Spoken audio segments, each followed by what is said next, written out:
Welcome to Dead Genre Chronicles, a critical podcast on the diversity of JRPGs.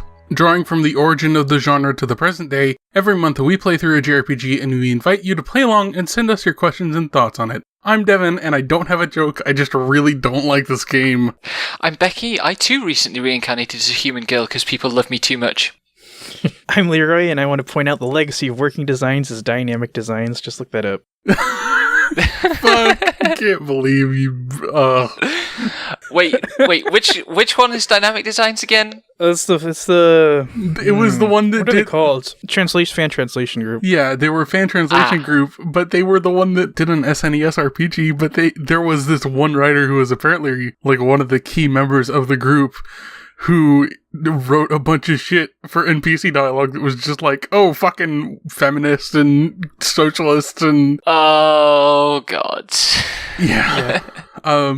So, working designs came up because this month we're going to be talking about Lunar Silver Star Story Complete, a PS1 port of a Sega Saturn remake of a Sega CD game by Game Arts, who also made Grandia, localized by Working Designs, which...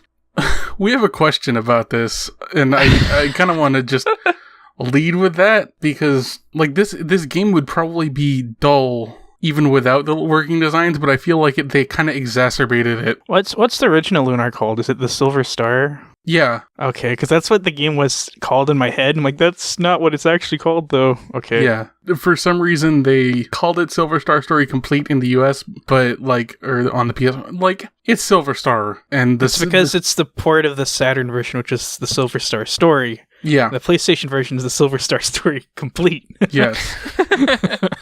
In Japan, it was just called the MPEG version, or MPEG edition, because it had fucking full motion video. But yeah, I think we can start with this question because it'll kind of be not central, but kind of important to how this entire game shakes out. From Polly, Working Designs localizations seem to split folks down the middle. They're known for taking a lot of liberties with punching up dialogue, which I feel actually works since the characters themselves still come across with great personalities and the story is never sacrificed. Characters never seem like they're only vehicles for delivering jokey jokes. That said, their localizations also play with a lot of pop culture references and jokes that really tend to age terribly on replays years later. What are each of your thoughts on how Working Designs treated the Lunar series localizations, and how do you feel about localizations that lean toward the style of localizations that Working Designs did? I love 4Kids. I think it's fucking hilarious. Therefore, I loved Lunar.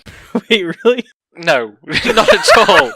But playing this, the longer I played this game, the more I was reminded of Little Karibo's jokes about 4Kids on Yu-Gi-Oh! The Abridged series. Yeah. Particularly towards the end, Galleon's later monologues in the game literally sound like somebody doing a pretty good parody of that period of localization. They're so bad. Mm-hmm. And when we first started playing the game, actually, I felt it worked. For the very first bit, it was enough like a 90s cartoon to be kind of charming, banal, but charming. But honestly, I think with Lunar, there are deeper problems which no amount of localization could have fixed. Regardless, and the way Working Designs went with it was not the direction of any fix. I don't know how lewd the original game is, but this game is definitely... This game is horny. It's uncomfortably lewd. For an ostensibly targeted at children game is kind of horny in really uncomfortable ways, yeah. Every screen with NPCs will spout innuendo at you. It's just going to happen. There's a 100% chance someone will do it. I mean, to what extent are we entitled to assume that the game is aimed at children? It kind of... I think, it's a niche product even when it came out. The package was a limited release because it's just this big box. You could probably only get it at game stores. You wouldn't be able to get it at Target or Toys R Us, so I don't know if I would say targeted to children. I was going off of, this might just be the Working Designs racism at work. I heard that sharp intake of breath. But the fucking head of working designs was just like, well, Japanese humor is very juvenile. And I was thinking maybe because it wasn't aimed at like the adults you think you're writing for? Maybe. I mean, Well, yeah, I got that wrong. Lunar, the Silver Star, the North American release was not aimed at children, but that's... Yeah. It's like a very, very simple story Well, at yeah, like you a can very finish, I base guess. level. Like, it would be something that if it wasn't so kind of marred by the localization, I would say this is probably like a reasonable way to get people into the genre because it's just, or like more complex narratives because it's just such a simple narrative that you wouldn't have to really worry about people like not catching on with all the narrative bits. And the game itself is simple enough if fuckily balanced. well, let's get to the balance issues later because they Yeah. also involve working designs. Which is unconscionable. I was just Yeah. gonna say that JRPGs are usually like mass market, all ages things in Japan, whereas once they're localized for North America. I mean, that's not necessarily true with like recently, but especially during the 90s when Dragon Quest was the most popular game at the time, and Lunar's like kind of influenced by Dragon Quest, obviously. Then yeah, that's the kind of wavelength it's on. Anyway, I just want to kind of aimed at children is maybe something that has a slightly different meaning in the West than it does in Japan. And the structure of the industry in the West is very different to the structure of the industry in Japan. So I'm not sure we can say this is a game aimed at children, but we can still say the lewdness in this game is weird and uncomfortable and very in keeping with its period, I think. I'm 22 years old and it was inappropriate for me. Yeah, like I felt like I needed an adult, and I'm an adult. But I actually wanted to revise how I stated that. Perhaps it's not aimed at children, but inclusive for children. Yeah. And even if it isn't aimed at children, like the characters are teenagers, and making a game like this for a non-child audience, for like an audience that's older than the characters, is also fucking creepy. Yeah. There are multiple counts of NPCs that stalk and take pictures of the teenage girls, and then they just play it off like it's like a funny joke, and I'm just like, oh yeah, the normal funny joke thing of stalking that people do. Well, also you collect these pictures of the girls. You can get the pictures that they took. Yeah, that's it's like full man. circle. yeah. You can collect creep shots. You can collect creep shots. I mean, was that working designs No. added, or is that in the original? that's Yeah. the original. That's Game Art's fault. And I guess, like, it's very easy to lay into working designs over this, and they made some very dodgy decisions, but also, it's got to be recognised that the underlying game is toxic. Yes. And it's not just a matter of dialogue and creepy NPCs. At a fundamental level, this game has classic 90s video game sexism, where the male character is mechanically one thing and the female character is mechanically another. And the female characters are treated as much more disposable to the party, or much more... they're tokens that the game trades with the player. There's a level where you have to leave all the female characters behind. But there's no level where you have to leave all the male characters behind. Yeah. I don't want to say objectified, but they are definitely propping up the male characters in a lot more, because, like, the motivation for them leaving the girls behind is that the girls get sick and they have to go fix the sickness that is sweeping this village so that they can get the girls back. And then when they fucking give up, it's the girls who fucking boss them around into not giving up. That sequence is so bad. And there's no point where you can be like, well, maybe we'll have to leave without them. There's like, no, we cannot possibly leave without Nash. It's like, okay. Fuck Nash. God, if only we could leave without Nash. Oh, man. Okay, so let's just give a quick overview of the main party characters. Well, I have just like one more thing to add. I've been playing Alundra, which is also working designs, and the localization has been a lot more tame and not weirdly intrusive and filled with innuendo and crappy jokes. So, I mean, it just might be that they have completely different styles depending on who is like assigned to lead the project. It might also be that the Japanese in this game was hornier. Yeah, that could be maybe it. I don't know. Yeah, because I don't know how much of Lunar is just fucked up or how much of it's working designs. But it sounds like working designs through the whole game. Working designs definitely made some fucky changes. Yeah. we kind of mentioned it earlier, they also just messed in, as far as I can tell, completely random ways with the game balance. Have you got the list of what they did? Not on hand, but I can definitely give you the general gist of it. Basically, they increase the attack and defense, not defense, but they increase the attack of all enemies by 15%, reduce their HP by 10%, reduce their gold payout, or silver, because that's the currency, by 30%, and the experience by 15%. So it's a grueling early game, which they did in order to motivate people to not buy it, beat it within like the return period, and then take it back to the store, because that was a fear they were working with in the 90s. How long are rental periods? Like a week? No, this wasn't 2 rental days? Periods. This wasn't rental periods, I later found out. They were paranoid about people buying the game from the store, beating it before they could return it, or while they could return it, and then returning it. So that's like a week, probably. Yeah. For most. A lot of stores have 30-day policies, actually. Yeah, like... I don't That's even true, know what actually. they're afraid of. That's just I mean, this game, thank God, could not be forced to take 30 days to play. I finished it in 25, and Devon basically finished it in 20. So it's not, mercifully, it's not that long. We were playing the unworked version. I was a lot earlier than you, I think. Like, you got further into it before switching over. And then there's a patch by someone who was kind of miffed with all the changes they made that reverted all of them, and it makes it still you get the gist of the game and the experience curve, and you don't have to deal with the ridiculously grueling like first 5 to 10 hours, which is the first half of the fucking game. I feel like if I didn't swap over at 3 hours, that would have been a lot more annoying. Yeah, so I guess I switched over at like 5 or 6 hours in. 6 or 7. But I don't know, I didn't find it as grueling as you have. And probably that's a pure preference thing. I think I maybe grinded a bit more. So I was playing more like grind for a bit, go through the level, dodging all the encounters, or as many as I could. Like, I only got through like 2 dungeons. I got through the White Dragon Cave and the fucking Weird Woods before switching over. And the fact that I couldn't even make it through like the first room of the White Dragon Cave without needing to go back and heal for lack of HP to carry on was fucked. Like, that's just fucked. I mean, I had that, like, I literally spent an hour at the start of the game going to the White Dragon Cave, killing the first 3 encounters, going back to Berg to heal, and repeating. Yeah, and like, I would constitute that as kind of grueling for a first dungeon. Yeah, but I found that dropped off very quickly. The woods were kind of tough, but after that I really didn't have that pacing problem. But then I was ahead of the level recommendations in my guide, which was already giving high-end level recommendations all the way through the game.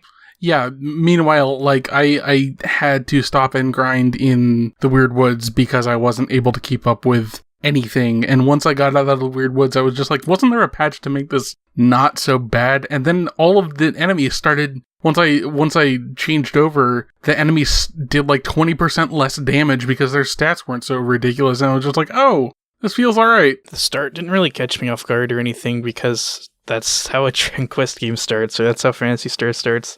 That's how Final Fantasy starts. So I was just thinking, oh, this is a 90s game, it's just going to be like this. Sure, but like, I went into the first encounter and got wiped. Yeah. I'm used to playing these games. I'm not unfamiliar with this genre, and I still went into the first encounter and got wiped. I mean, that is odd, but that can happen in Phantasy Star and Etrian Odyssey, where certain encounters will just kill you if you're level 1. But aren't those random encounters? Yeah, they're random encounters. Because the first encounter in Lunar is specifically placed there. Yeah, it is. The game doesn't have random encounters. They specifically place an encounter there that will kill you. Yeah. It's kind of ridiculous. And even if it doesn't kill you, it will exhaust all your resources, and they don't tell you what the full heal is back in the village. Yeah, because it's not an inn, you just go to the goddess statue, but you have to know that there's no signposting for it. Yep, era of the manual. Fuck this era. That's true, actually. It would be in the manual. Ugh. Or in the official working design strategy guide, which they boast about because people using the Japanese version of the game to make their unofficial strategy guides would get things wrong because they changed shit. fuck you, Working Designs. Yeah.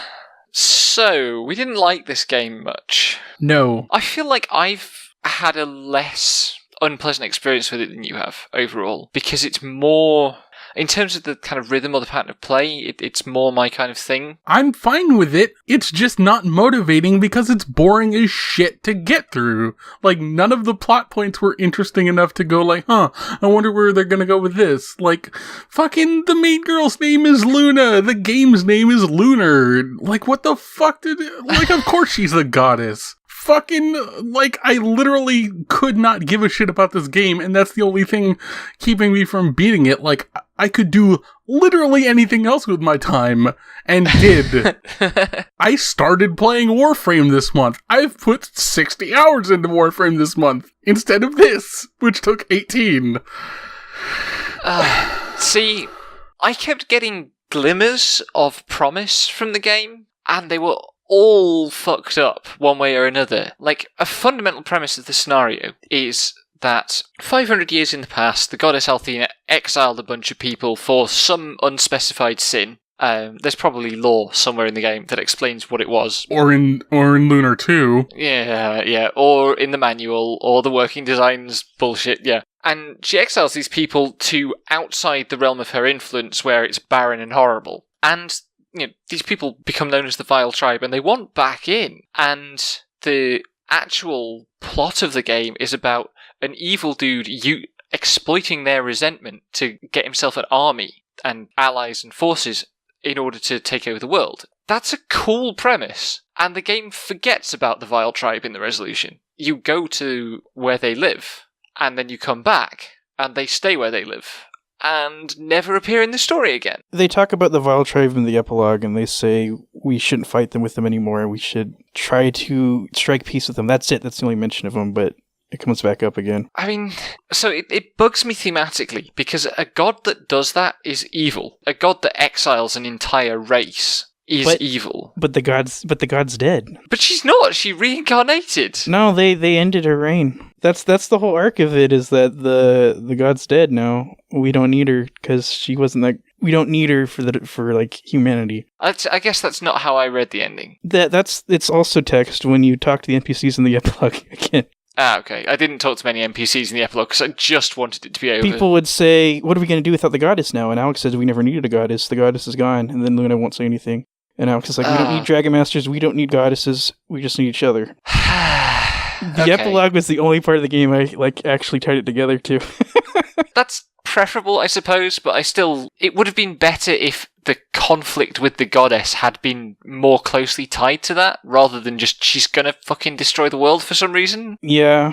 I mean, there's obviously a reason why Galleon was attracted to the goddess, which is the fact that she was probably not a benign goddess. And that's why he supported that order so much, because he expected a certain thing, he was trying to recreate it. But, I mean, the game's not nuanced, it doesn't go into depth, it's just, slapped together. Yeah. So, yeah, I guess that's my thematic problem with the game. I at least appreciate the portrayal of the Vile Tribe instead of just portraying them like orcs, which we still have a problem with in 2017 with the new Lord of the Rings game that just came out. Yeah, definitely. And that was the thing because it's quite effective. When it wants to take things seriously, there'll be moments where it actually does. So the Vile Tribe, when you encounter them as slaves in a mine, and there's a scene where you come into a room and it's their graveyard. And it's just this cave full of sticks sticking up in the ground. And you sort of instantly recognize that it's a ritual space, that it's probably a graveyard, before anybody says anything. And that worked with the character's realization of what this must be and why it's both important that you're there and uncomfortable, right? You see, these people mourn their dead. They're not just bestial subhuman freaks. They also mirror the propaganda the characters get through the game, because they say things like, "I've never met a human, I thought you were all evil." Yeah. And then others will reflect on their situation and say, they're like, Zenobia, is that how you say her name? Zenobia, I think. Zenobia lied to us. I knew humans couldn't be evil after that, because she kills us, she works us to the bone, she treats us with more cruelty than I've ever experienced, and stuff like that. And yeah, that was pretty decent, but It'd be cool if, like, there was more time in the game for you to work with the Vile tribe to free them from Galleon's influence or whatever. Yeah, if an author that gave a shit would have worked the Vile tribe into, fighting with Galleon. Like, when you met with Farcia, that should have been the point where the Vile tribe sided with you, not where you just meet with her. Yeah. I mean, there are other points as well. Like, you go up against Galleon and he kicks your ass. And there's 20 seconds where the characters are actually knocked back by it, and they have their confidence shaken, they become really depressed. Then the girls give the boys a pep talk, and the boys immediately revert back to being the most obnoxious video game boys possible. With no sign of growth at all. It's like, for 20 seconds, okay, this game takes despair seriously. And then, nope. It's like that bit in Rogue Galaxy with the pep talk in that. Oh my God. Jesus. Yeah, it is like that. I mean, for this game to hinge on its power of love thing, it doesn't, like, portray... It just has these really cliched relationships of obnoxious people. It doesn't actually portray anything substantial. Yeah, the romances are bad. And then it's very invested in the idea that romances are good and that people who are in love can be uplifted by that. But then... there's a bit at the end where the evil character who's in love with the other evil character, like, the characters go, isn't that pitiful and shameful and gross? And it's like... Not to mention all the goddamn stalkers in the game. And the main villain himself is just in love with, like... I mean, he was cucked. He was in love with his best friends. Please stop. Cucked by a goddess. But yeah, I mean, it was his love that motivated Galleon, the involuntary celibate. That motivated the whole shit. It's not like the power of love is this positive force always. Except that, like, the thing that gets me is, like, fucking in the flashback to Dine and Galleon in the goddess chamber, he has the line, "Nonsense, Dine, that is nothing but a deceptive stream of deadly romantic rhetoric." And it's just like, nice guy much? Fucking pop a fedora, you asshole. God, as bad as the character designs are in this game, can you imagine Galleon with a fedora? Yes. Galleon already talks like he wears one. He has a vocal fedora. This is going to be a Photoshop before the end of the night, isn't it? Put that in the cover art for this episode. Fuck, no. The only parts of the game I really liked were, like, the first 2/5 of the game before Luna got kidnapped, though. Yeah, Lunar is good. But that just reminds me of better Game Arts games. It's like Grandia or Grandia 2, which are just not as bad as this. Grandia's chill for a lot longer, and it's mostly just party chat with a bunch of kids. And then Grandia 2 actually has serious beats and character arcs that are compelling, and there's, like, an actual romantic arc in Grandia 2, whereas Lunar is just, like, has these symbols and implies them, and then it's supposed to be good because it's just, I don't know, couched in a lot of tropes and cliches.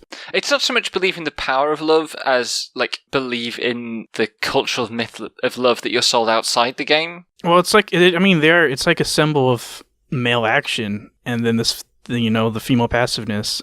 And yeah, it's like the symbolic relationship of these gender roles. It's pretty shitty, but yeah, it's a power of love that comes from outside of the game, it's not from inside the game. A Disney romance. I don't think it's even a Disney romance, although I guess this game is a musical. It's worse than Disney, but... It's a Disney direct-to-DVD sequel romance. I mean, Disney probably own Game Arts by this point. God. Speaking of songs from Where's My Gift on Twitter, the vote song, best vocal song in a JRPG or best vocal song in a JRPG? No. Wait, really? Okay. Bangs fist on table, real emotion. Are there any other vocal songs? I haven't encountered one. FF10-2. FF10-2, fucking Rising Up from Tales of Zestiria. Fucking... Well, I don't mean like vocal themes when you open the game. I mean sung by a character in story. Yeah, in FF10-2, Yuna is a pop star. Yeah. Okay. And there are 2 song sequences. There are better songs in Omega Quintet then, but so I was playing this game. I was playing the game at Max's house when I just came over for the weekend, and I was playing it on my HDTV, on my Vita TV, But then the intro came on, and Max was just like watching it. No commentary, we were just both watching it. It was kind of like this rapt attention, and he says, that singer sounds like she's never sung before.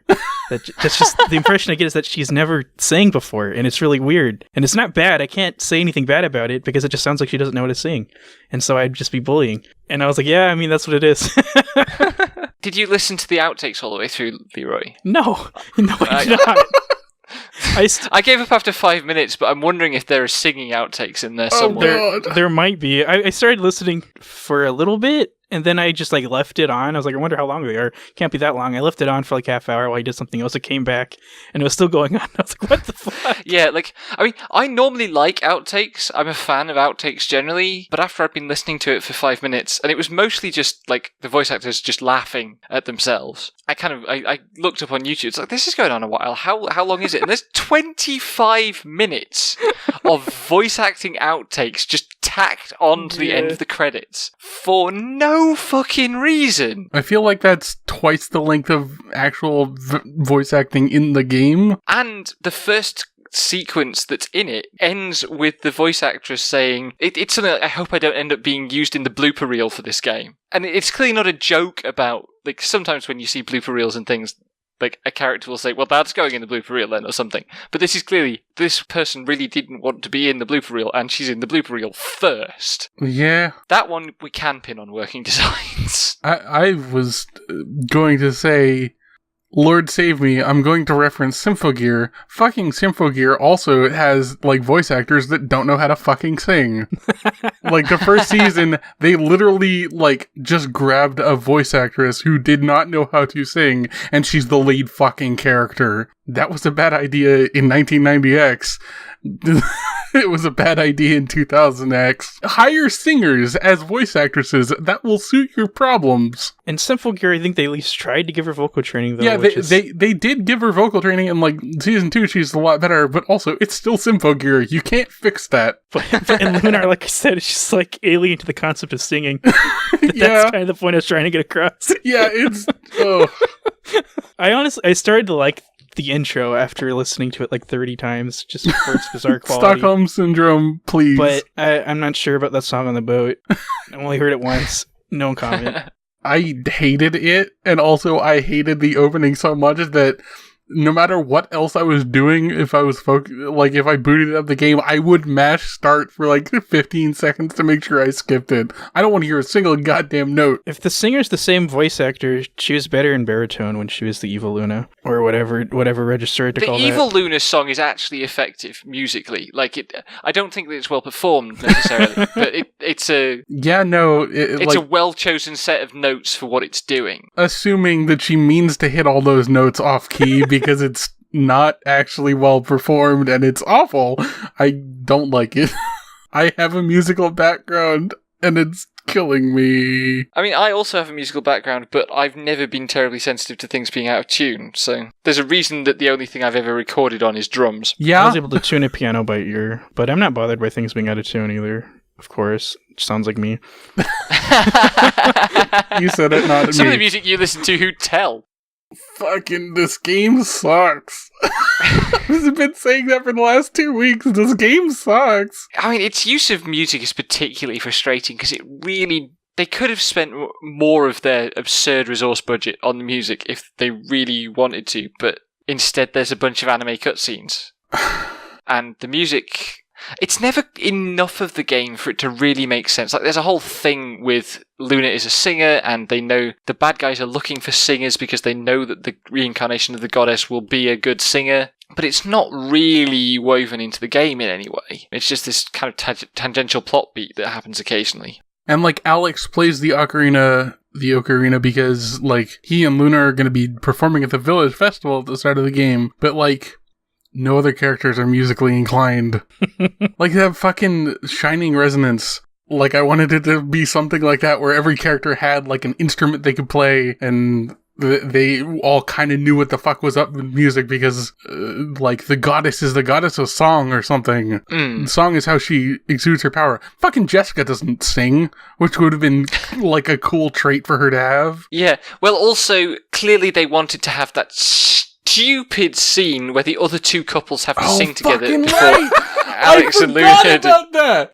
I turned the sound down. I muted it. Yeah, that's the other thing. All the sound effect sequences in this game, musical and otherwise, are twice as long as they need to be, and it's agonizing. But yeah, there's this scene partway through where a couple who are genuinely and deeply in love need to sing together to raise the temple or something, and the party members who are two couples that don't involve Alex both give it a go, and they're awful. And characters who can't sing is a joke to approach with real care. Yeah. Because it's so easy to make that just unbearable to listen to.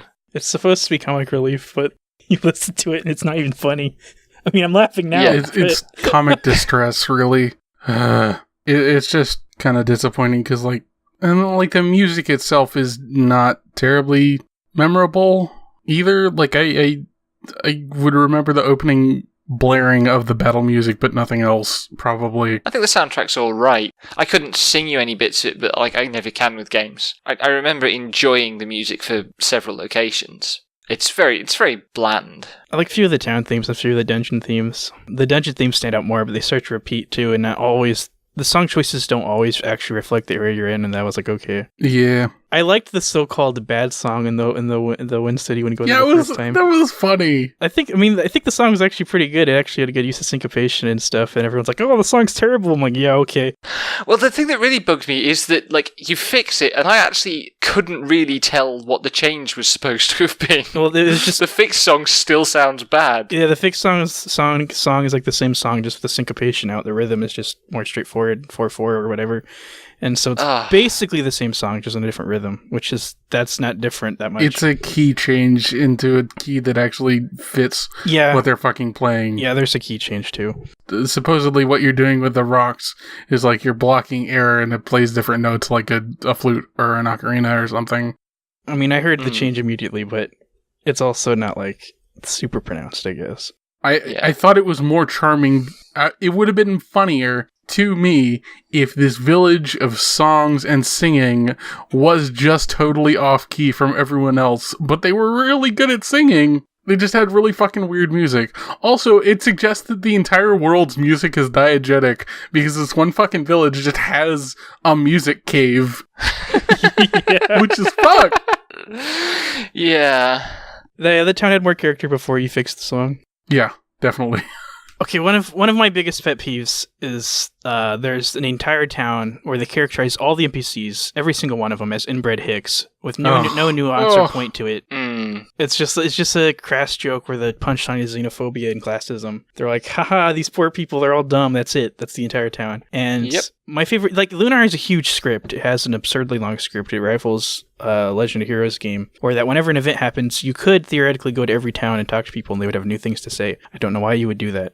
But so like, I do like NPC dialogue, although I don't obsessively go to every town and talk to them like some people after an event. I just could not believe they would take away an entire town of dialogue from me and make it all really shitty and dumb and make it so I don't want to read any of it. I don't know. That's actually just not respecting the source. I don't know if the source was that bad. I can't say. Although I checked online how similar was working design script compared to the original, and someone on the forum said not at all. It's actually completely different most of the time. So I can't tell you what the original was like, but I think that just like disrespects people in life too, to characterize all these just entire town as just being dumb. It's bad, toxic. Yeah. Yep. And it's also like Nash just hating everyone outside of the city is mostly inexplicable until the end, where it's just like, oh, actually he respects authority and they don't follow the Magic Guild's authority, so he hates everyone outside of Vane. Well, I mean, he was just taught that way by Galleon though, but his character arc still sucks. All of these character arcs suck. He's also just like the precocious student in a first year philosophy class. Like he's very, very convinced that he's the best person his age in the world. And his arrogance isn't just bravado. He genuinely believes that kind of I'm better than you attitude that he has at the start. He really never gets reprimanded for it either. He just gets away with even the worst excesses of that attitude. Lunar's portrayals of masculinity are really bad. Just really bad. They're toxic and have no redeeming value. Like, the only arguably not shitty one is Alex, and that's because he's a useless protagonist, Slate. But the reason why Alex is shitty is because he's not even a character. He's just he's filled up with expectations and ideals that aren't even commented on. Yeah, it's interesting because he's not a silent protagonist, but he might as well be. They changed that in the Saturn and PS1 versions. Like, they added his lines in. He basically was a protagonist. Ah, right. silent protagonist. Alex's lines are more awkward how they are than they would. Yep, you got quiet. Can't fix There, okay. You're back. You're back. Okay. I said Alex's lines are more embarrassing. I heard you. You got it, okay. Yeah, I don't know why that happens. The other thing is, you have some dialogue choices, which are always just, we can do this, or we can't do this, tell me that we can do this so that I can answer we can do this. When you I don't actually know, because I'm in the bad habit of always selecting the one you're supposed to select first, rather than experimenting. I don't know whether it gives you the choice again, or it just forces you to take the positive choice. And it doesn't have as far as I could tell, there was no system that tracked this and changed things later in the game based on it. I did it only once, and they made me do it again, so I'm pretty sure that's how it works. But thou must. Why is this a thing in video games? I just reread my I Am Setsuna piece for some reason, and actually that was a good use of it, where because there's no choice, those non-choices actually come together and be like, oh, there's no choice the whole time, haha. I don't know why the Dragon Quest choices persist in other games and aren't even thought through. And then there's 3 ways Alex interacts with this party now, because he talks sometimes. Sometimes Anal talks for him, and then other times he can say yes or no to things where he has to say yes. Yeah, and freaking Null as well. I guess the reason is they just want to reaffirm their themes of don't give up. I guess it's as uncomplicated as that. So they make you act it out instead of just having it happen. That's my only explanation. In some ways, that's the central bankruptcy of this game, is that actually its theme is just the most ordinary don't give up sentiment, when there are lots of things in the world that you could ask interesting questions about with this setup, and they don't at all. So even where there are moments that could be interesting, just don't give up. Cheery, happy dance. Keep going. It just has this first game or even first story syndrome where there's things they like and that's what's present in the story and that's it. Yeah, I guess that's true. When did the first version of this game come out? 93. 93. That's pretty early, I suppose. Yep. Because one thing that can be said in favour of this version of the game is that the sprite work is good.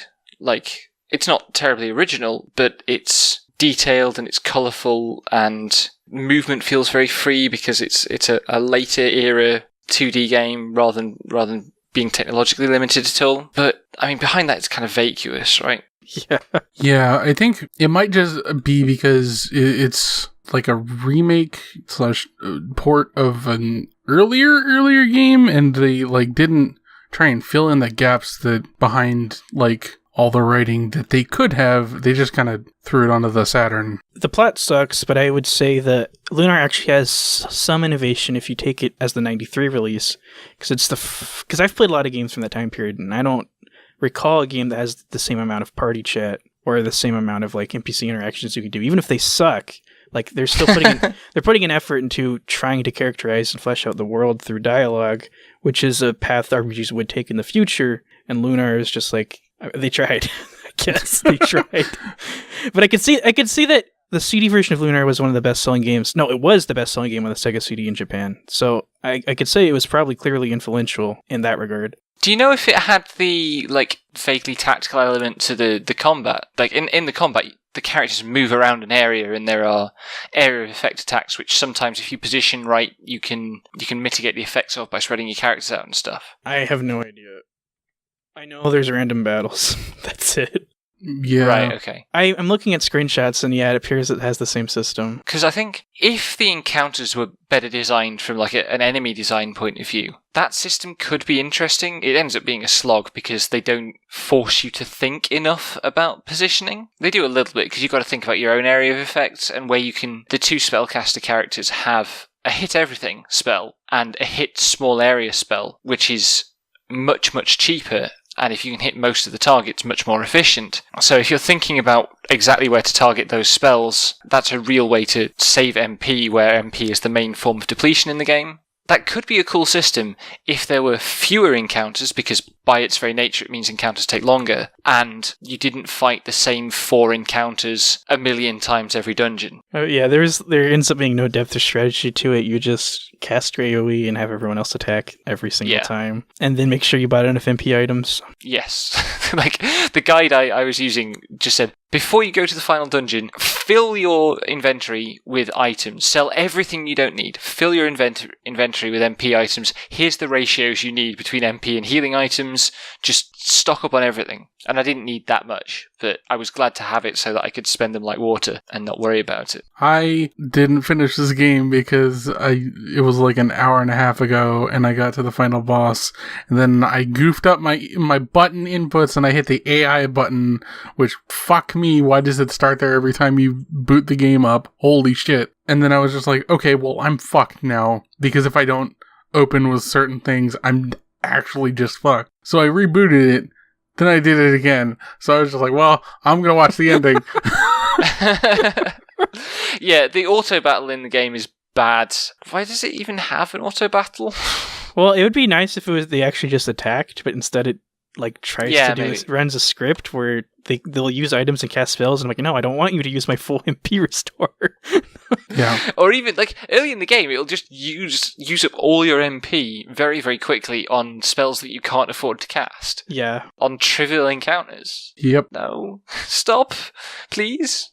And for some god-awful reason, the cursor, when you first load the game, starts on the AI button, which will turn... Because, like, there's an AI command, which will do that, but for a single character. And then there's the super AI button up with, like, fight, run, and tactics, where it's just like, every character is set on auto now, you fool. And there's no confirm prompt for that either? No.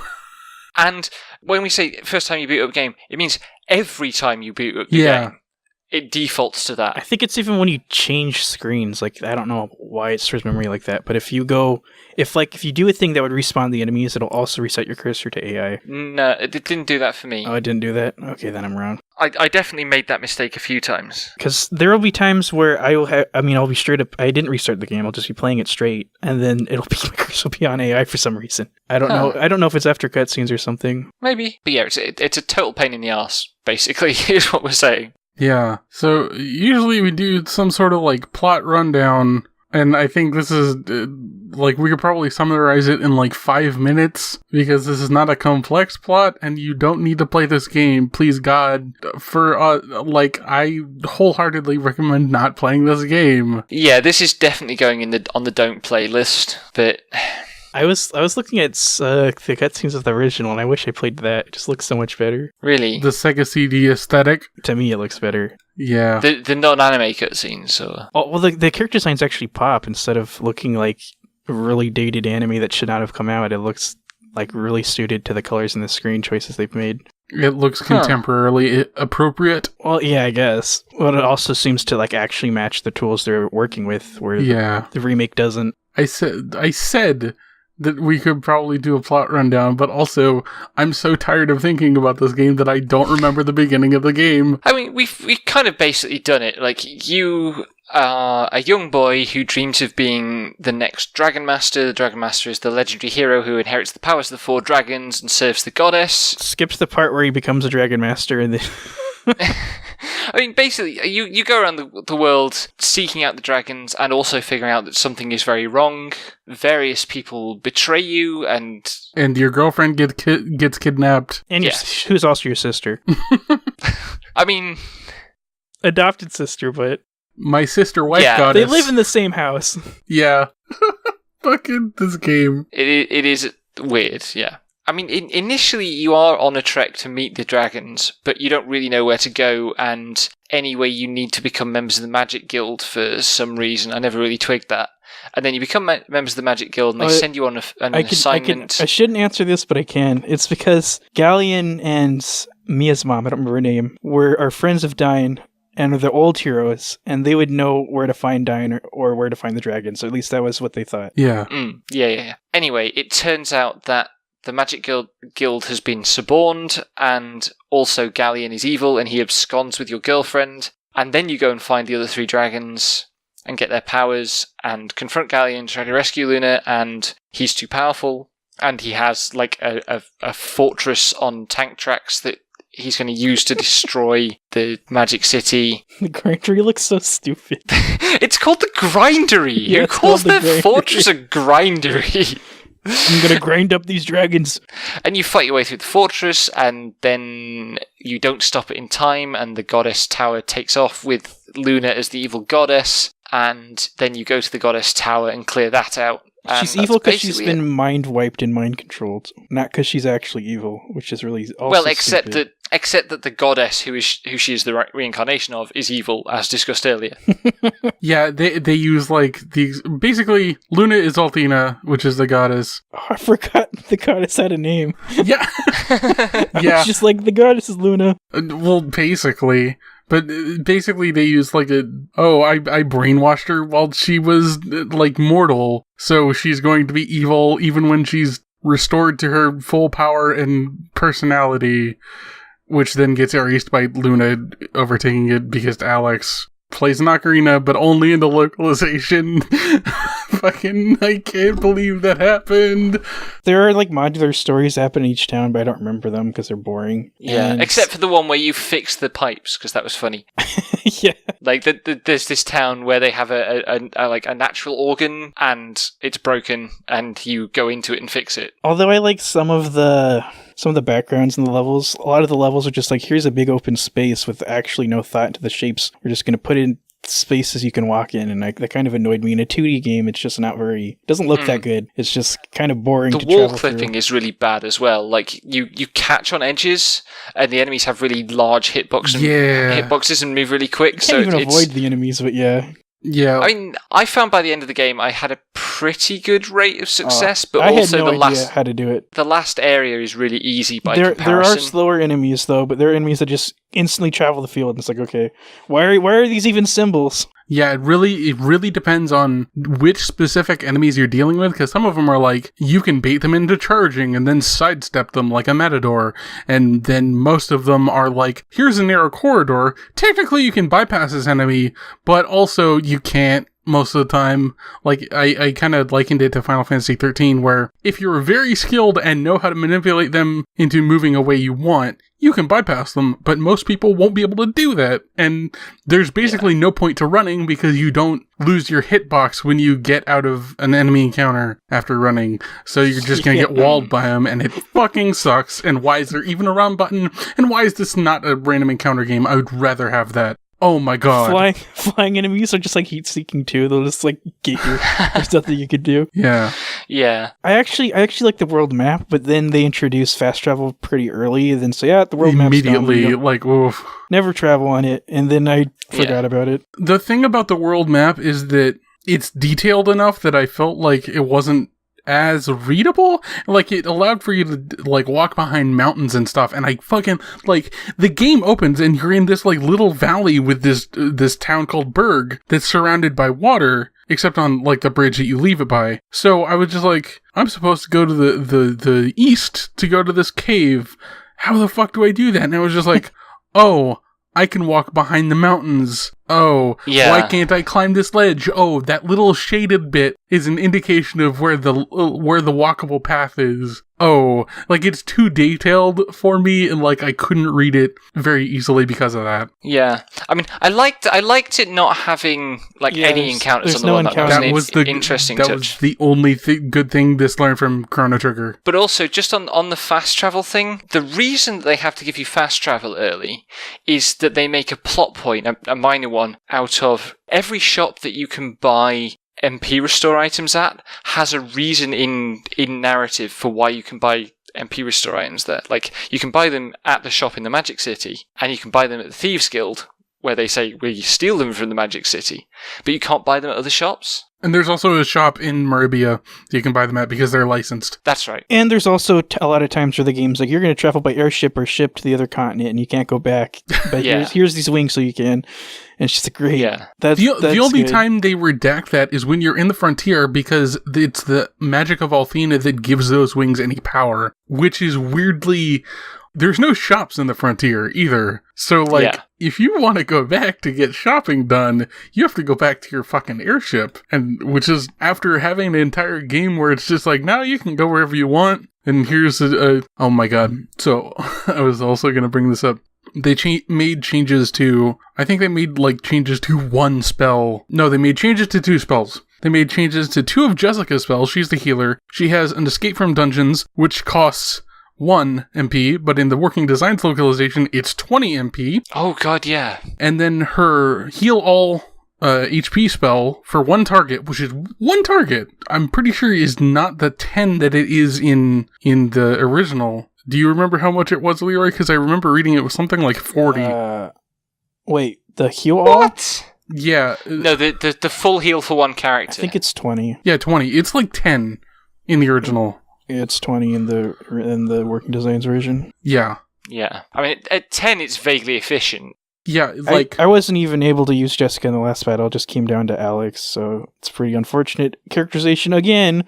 Yep. But yeah, like... After the entire game is basically like, oh yeah, you can leave this dungeon and warp back to town, and then warp back to the dungeon and go back in, and with like 0 effort, having this entire stretch of the game where it's just like, okay, you need to do the mines, and then also Ruid, and then also like the grindery without stocking up on items unless you want to walk back to your ship, was really kind of... They don't let you use your ship either. You need to have 20 items or you're just done. Yeah, like it's just really ruthless for this game. But also, like, that's the point where MP restore items start popping up like candy anyway. Yeah. Like, they get really common around that time. It wasn't an issue. It was just like, wow, you're baring your teeth a little. You're not gonna bite me, but you're baring your teeth a little. Good job. But that was like the last quarter of the game. Yeah.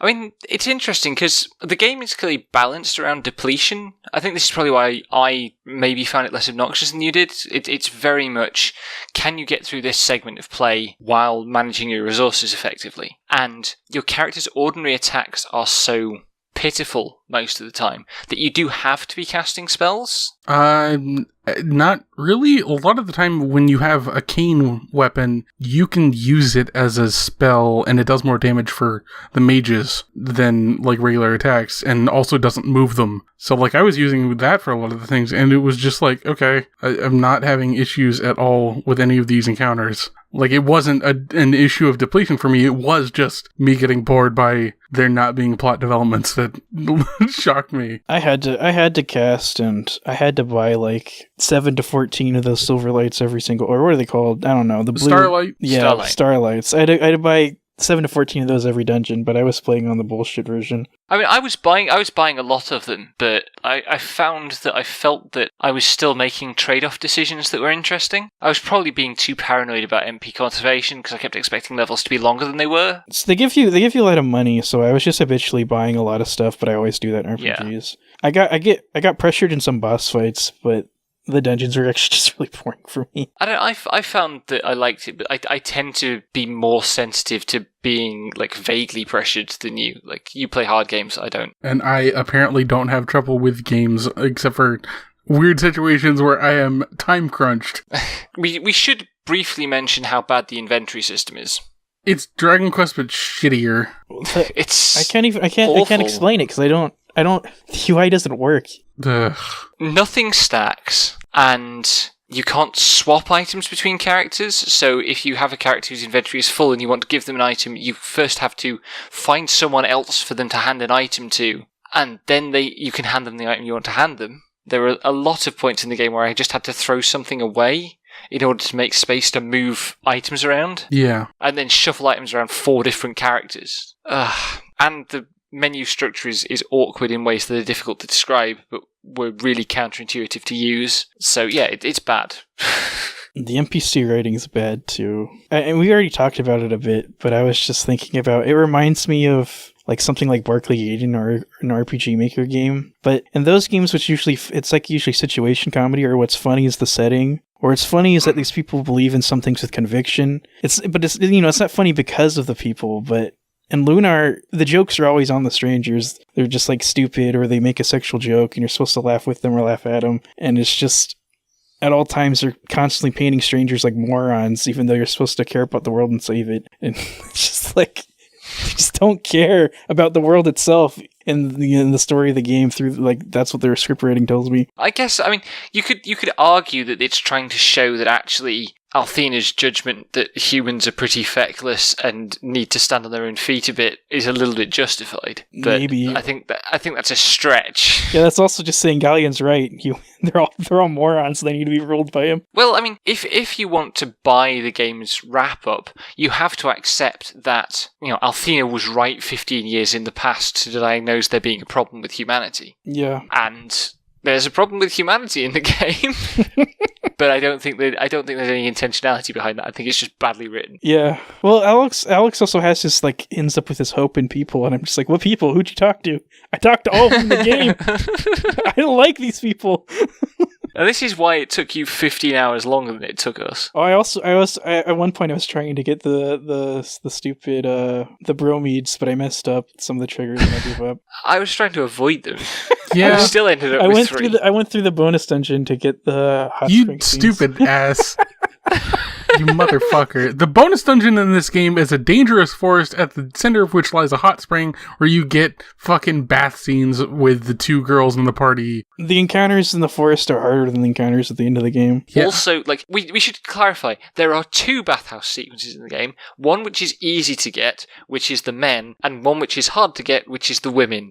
If you want a neat summary of this game's gender politics. Yeah. Right? See, I opened all the red chests, which 2 of them are soap. And since I did that took like 3 or 4 or 5 hours. So I figured, well, I have to use these since I have them.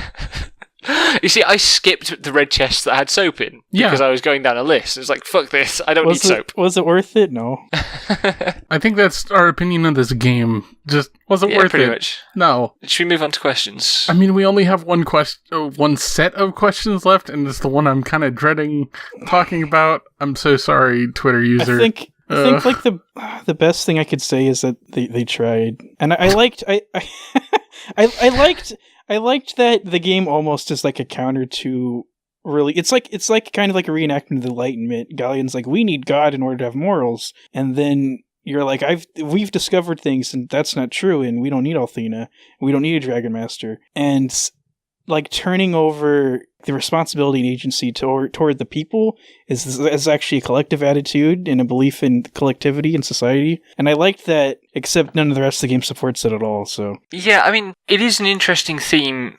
I feel like it's been done better elsewhere. I can't point to it off the top of my head, but it's probably been done better in Xenogears, and I hate Xenogears.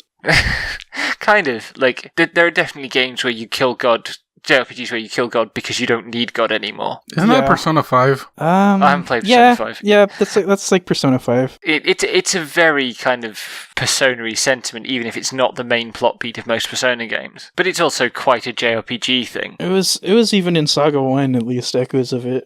Yeah, I guess that is true. Huh. I mean, it's an existentialist theme. Yeah. And existentialism, particularly Nietzsche, who talks a lot about the death of God, and when Nietzsche talks about the death of God, this is exactly what he means. Like, Nietzsche is big in Japan. One of the biggest Western philosophers in Japan, which is why he shows up in things like Xenogears. To the detriment of all. I would say the unique flavor Nietzsche. the unique flavor to Lunar is that Alex is the farm boy stereotype. So he's not like this destined hero. He's actually someone who just tried, and he has it's just like the human potential thing, and that's neat, I guess. Yeah. Well, they definitely, past a certain point, he isn't the destined hero, but his heroism is innate, is the problem. And it's like a destined romance, which is almost the same thing. Well, it's also, they treat the things that make him a hero not as things that he's earned, but he's just naturally the right person for this. Yeah, that's true. Whereas the real farm, if we're going to take the positive version of the Farm Boy story, it's got to be, no, you actually go through some hardships that mean you earn this. Yeah. And that's completely absent, because for all Alex has his girlfriend abducted, there's no hardship for him. He doesn't, his village doesn't even burn down. What kind of JRPG is this? There's no resistance at any point either. There's no one you can't be the Dragon Master. They say that at first, but then when it turns out there needs to be Dragon Master, everyone's like, oh yeah, you're the Dragon Master, go do it. I believe in you. And Alex Yeah. just like effortlessly gets all the pieces too, and the dragons are like, yes, you're the pure of heart boy you've been waiting for. And she's like, okay. This guy's never said anything, but okay. I guess actually, now you actually put it in those words, that's probably why I enjoyed this game. Is just it. For all the drama that it tries to make work, it's actually just super chill and an easy time and happy-go-lucky. Well, that's why all the NPCs are telling jokes too. Yeah. Just like it's a tonal conflict because they can't reconcile like these super big dramatic beats and also like everything's fine, no big deal at the same time. Maybe that's why it feels more like a kind of kiddie game. Yeah, maybe. Or like what adults think of as a kiddie game, because actually some kiddie stuff, it does manage to reconcile that kind of happy-go-lucky tone with serious themes. Like good children's media does that, but this is not good children's media. It's also not good adult media, but it's the kind of thing that bad adults think is good children's media. Let's just face the terrible question and, Okay. and get it out the way. I'm going to apologize if you're still listening this far in. Twitter user Fisher1253 has sent in a tweet and some questions regarding a particular bit of passion regarding a character. Has there ever been an RPG healer as awesome and badass as Jessica Alkirk? I thought she was surprisingly endearing and animated for a healer, and I would have loved to have seen more of her. Her backstory and family relationships and history are interesting to me. I'm gonna say one thing. I think probably all the things that this story could have been about probably would have been more interesting if they were positioned in a story about Dine's ascendance to Dragon Master status instead of this kind of echo of that. Because like the entire fixation of Galleon shit is just like all of this drama could have been handled last time. Maybe. That's the whole point of Galleon and Dine, though, is that they're too chained to the old ways. Basically, they couldn't do it. Yeah. Like, to actually address the question, it is cool to have a healer who is genuinely the D&D cleric with a mace who is a melee fighter when not healing. If you compare characterization to, like, Mint or Rosa, it's also, like, very good for 93, but not for when the PlayStation version came out. And she's a bright spot in the game. But all the female characters in this game are bright spots, except for them being completely chained in servitude to making the male characters seem cool. I wrote in my notes that this game is the shitty boyfriend simulator because Yep. my favorite characters exactly were Mia, Jessica, Luna, but they're chained to just wastes of space. They're absolute wastemen, and the wastemen get to have more character outside of the relationship. Like they have agency, and the character's not defined by their relationship to, you know, the girl they like. Jessica is the closest to having something else going on. Yeah, because she's also like a rebellious daughter character, but that's still defining her relative to a male figure. Yep. Yeah. Also, has there ever been? Yes, Rain Sage from Tales of Symphonia is like an echelon above this. And also, she's an adult woman who fucking just beats the shit out of people and goes nuts over ruins and just is happy about a bunch of stuff that isn't men. I think Aerith has a better character. Yeah. Aerith's boy crazy, but more like, you know, it's subdued about it. Just a more down to earth portrayal. Jessica is like a 90s anime stereotype that was objectified at the time and has fallen out of favor of like the Genki girl, basically. Yep, and also a cat girl. So yeah, oof. And I say that as an anime nerd who likes cat girls on occasion. Oof. Yeah, I mean, like there are definitely other characters. I mean, finding characters from a game that old is tougher, but there've definitely been better characters since. Yeah, I mean. Unit is a better take on that character. All the cool parts about Lunar are the fact that it came out in 93, not that it's actually good. It's like Final Fantasy 2, you know, the actual Final Fantasy 2. Fucking Dagger is a better healer character than this. I mean, that being said, I like Jessica a lot. I just hate Kyle, and half of Yeah. Jessica's character is Kyle. And we haven't talked about Kyle because Fuck just shouldn't. Kyle. We're just not gonna talking talk about him. Kyle. Yeah, we're just literally not going to talk about him. Ah, man. Basically, we also haven't mentioned Ramus, because fuck that dude, too. Mm-hmm. Basically, every dude Well, in this... fuck whoever's responsible for writing that dude, more than, like, the character himself. We're talking, like, all the dudes in this game, except for Alex, who is just the protagonist, blank slate, hero man, are awful for various reasons, and all of the women in this game are tied to men who are not worth the effort. So this is just like a roundly unsuccessful exercise in writing decent characters for me. Regarding Alex, the second part of Fisher's question, also, do you think the game developers couldn't seem to decide what to do with Alex as a protagonist? It felt to me like they were trying to make him both a player surrogate, a la Chrono from Chrono Trigger, and a character in his own right with interpersonal relationships in the game, and it didn't really work. As a result, I couldn't really get invested in the relationship between Alex and Luna. Most of the time, it felt like the game was relying on other characters, mainly Null, to tell us how cool Alex is. But he's not as strong as Alex! But, yeah, no. I mean, they fucked up. Luna carries that relationship until she's kidnapped.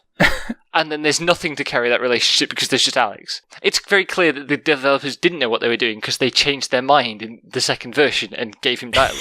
Yeah. Not only that, but they let Luna stay with Alex because in the original she stays behind when they leave from Arabia.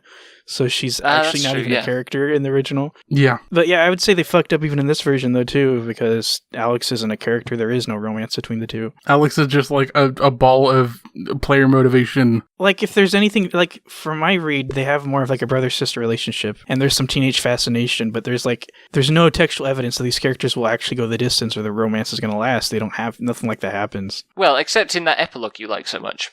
But that's just where they put words in the mouths of these characters that they never actually had, opinions they never had an entire game. Yeah. I mean, like compared to Grandia 2 where Ryoto and Elena, they actually like effortlessly converse to each other, they find time to talk about their hopes and their dreams, and they even talk about their traumas and they get into fights. And I'm not saying you need to do all of those things to do a good romance, but Lunar did zero of those things, so... Yeah. I am also going to bring up Trails in the Sky, which has a similar kind of brother, sister, adoptive sibling thing that does turn into romance, but they also put in the effort to make that, like, sensible. Yeah. Especially in the second chapter. So, yeah. And then Part 3, almost forgot, I appreciated how Jess is more or less a battle cleric who can take and dish out a respectable amount of damage. Yeah, she's a D&D cleric. It's pretty cool. I wish she could actually like do more damage than Kyle. That'd be good, because Kyle sucks. Yeah, the one brief bit of the game where she can is pretty cool. Yeah, the, like, 3 battles? Like, come on. Yeah. Anyway, this game sucks. Don't play it. That's DGC's recommendation. Yeah, pretty much. Play Grandia. I actually like Grandia a lot. Play literally anything else. Actually, I never finished Grandia though. It's like just as bad. It's just as likely to be it's alright and bad, and yeah, whatever. Thanks for joining us for this episode of DGC. Next month, we'll take a look at Luminous Arc, a tactical RPG developed by the now-defunct Image Epic for the Nintendo DS. The game received 2 sequels under the company's direction. The third game was never released in English, and a 4th game, developed by another company, was only released after they had officially gone bankrupt. There are no more recent options for playing Luminous Arc than its original release, but it's a DS game and can thus be emulated to a reasonable degree. After that, we're playing Treasure of the Rudras, an SNES game where words are power. This Square game draws from some concepts in Indian religions in creating a story about the last days of humanity as part of a cycle of rebirth, and is noted for having spells generated from strings of kana, or in the case of the translation, letters. We'll be playing it via the fan translation that came out in the early 2000s because there's no other way to play it in English. Emulate that shit with us. You can find our work on our website, grpgsaredead.fyi, or our Twitter at grpgsaredead, or individually at Invisible for me, at Eat the Pen for Becky, and at Was Not Why Not for Leroy. You can also support us on Patreon at patreon.com/deadgenre. Also, please enjoy our new affiliated podcasts. Leroy and John Thayer can be found on World Revolution, discussing independent and underground RPGs. I have like a announcement according to that. Oh. John's computer broke, so we're going to be on hiatus until they get a new computer, or they get their computer repaired. So I don't know when the next episode will come out, but... Oh! Okay, and I'm joined by Sam Howett on Myth and Kin as we work our way through the Witcher franchise, from books to games. The Dead Genre Zine will still be posting on the website at the same time.